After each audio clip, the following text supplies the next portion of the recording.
और স্লোগান দিচ্ছে খালেদা জিয়া। এতক্ষণ এই বুঝিয়েছি और মাথা টাল হয়ে গেছে রওশনের সাথে। কি বলছো?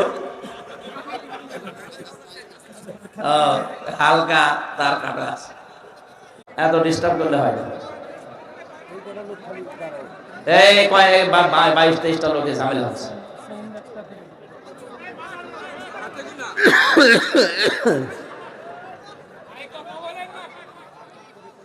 আপনারা কি চান মাহফিল বন্ধ হয়ে যাক? বন্ধ হয়ে যাক, বন্ধ করে দেন, দরকার নেই। হুজুর কিন্তু চলে যাচ্ছেন।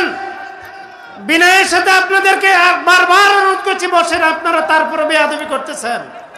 আমি মনে করব এরা পরিকল্পিতভাবে কোরআনের মাহফিলের বিরুদ্ধে ষড়যন্ত্র করে এখানে কথা বলতেছে। বেয়াদবির কিছু লিমিটেড থাকা চাই।